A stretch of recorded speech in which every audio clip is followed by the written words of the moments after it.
February 11-12ಕ್ಕೆ ದೇಶದಲ್ಲಿಯೇ ಮೊದಲನೇ ಬಾರಿಗೆ ಮಂಗಳೂರಿನಲ್ಲಿ ನಿವೇದಿತಾ ಮತ್ತು ವಿವೇಕಾನಂದರ ಸಾಹಿತ್ಯದ ಕುರಿತಂತೆ ವಿಶೇಷವಾದ ಚರ್ಚೆ ನಡೆಯಲಿಕ್ಕಿದೆ.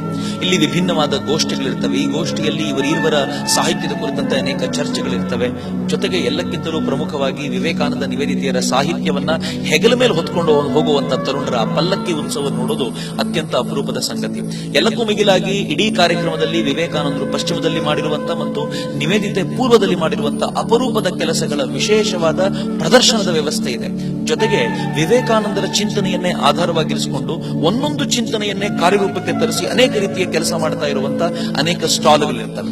ಮಿತ್ರರೇ, ಇವೆಲ್ಲದರ ಜೊತೆಗೆ ಸಾಯಂಕಾಲ ನರೇಂದ್ರ ಭಾರತ ಅನ್ನುವಂತ ಕಾರ್ಯಕ್ರಮದಲ್ಲಿ ವಿವೇಕಾನಂದರ ಮುಂಚಿನ ಭಾರತ, ವಿವೇಕಾನಂದರ ನಂತರದ ಭಾರತ, ವಿವೇಕಾನಂದರ ಕಲ್ಪನೆಯ ಶ್ರೇಷ್ಠ ಭಾರತದ ಅಷ್ಟು ಚಿಂತನೆಯನ್ನು ಕಟ್ಟಿಕೊಟ್ಟು ಸಾಧಕರನ್ನ ಪರಿಚಯಿಸುವಂತ ವಿಶೇಷ ಕಾರ್ಯಕ್ರಮವೂ ಕೂಡ ಆಗುತ್ತೆ.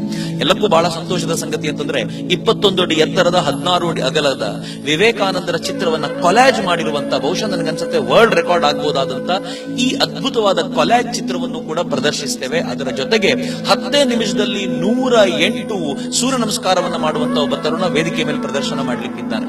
ಇದೊಂಥರ ಅದ್ದೂರಿಯಾದ ಅದ್ಭುತವಾದ ಕಾರ್ಯಕ್ರಮ. ಸಾಹಿತ್ಯ ಸಮ್ಮೇಳನದಲ್ಲಿ ಪ್ಯಾರಲಲ್ ಆಗಿರುವಂತಹ ಗೋಷ್ಠಿಗಳು, ಏಕಕಾಲಕ್ಕೆ ಕಾಲೇಜಿನಲ್ಲಿ ಮತ್ತು ಶಾಲೆಯಲ್ಲಿ ಕಾರ್ಯಕ್ರಮ, ಅದರ ಜೊತೆಗೆ ಅಲ್ಲೇ ಗ್ರೌಂಡ್ ನಲ್ಲಿ ಏಕಕಾಲಕ್ಕೆ ಅನೇಕ ವಿಭಿನ್ನ ಸಾಹಿತ್ಯ ಗೋಷ್ಠಿಗಳು. ಯಾರು ಸಾಹಿತ್ಯ ಗೋಷ್ಠಿಗಳಿಗೆ ಬರ್ತಾರೋ ಅವರೊಂದಿಗೆ ಚರ್ಚೆ, ಮಾತುಕತೆ, ಅನೇಕ ವಿಭಿನ್ನ ರೀತಿಯ ಈ ಚಿಂತನೆಗಳಿಗೆ ಈ ಸ್ವಾಮಿ ವಿವೇಕಾನಂದ ಅಕ್ಕ ನಿವೇದಿತಾ ಸಾಹಿತ್ಯ ಸಮ್ಮೇಳನ ವೇದಿಕೆಯಾಗಲಿದೆ. ಬರ್ಲಿಕ್ಕೆ ಮರಿಬೇಡಿ. ಫೆಬ್ರವರಿ 11-12 ಶನಿವಾರ ಮತ್ತು ಭಾನುವಾರ ನಾವು ನೀವು ವಿವೇಕಾನಂದ ಮತ್ತು ನಿವೇದಿತೆಯರ ಚಿಂತನೆಗಳಿಗೆ ಕಿವಿಯಾಗೋಣ. ಈ ಮನಸ್ಸನ್ನ, ತನುವನ್ನ, ನಮ್ಮ ಸರ್ವಸ್ವವನ್ನು ಈ ಚಿಂತನೆಗಳಿಗೆ ಸಮರ್ಪಿಸಿಕೊಳ್ಳೋಣ. ಸ್ವಾಮಿ ವಿವೇಕಾನಂದ ಅಕ್ಕ ನಿವೇದಿತಾ ಸಾಹಿತ್ಯ ಸಮ್ಮೇಳನ ಫೆಬ್ರವರಿ 11 ಮತ್ತು 12ರಂದು ಕೇಂದ್ರ ಮೈದಾನ, ಮಂಗಳೂರು. ಈ ಕಾರ್ಯಕ್ರಮವು ನಮ್ಮ ಕುಡ್ಲ V4 ಲೈವ್ ಚಾನೆಲ್ನಲ್ಲಿ ನೇರ ಪ್ರಸಾರವಾಗಲಿರುವುದು.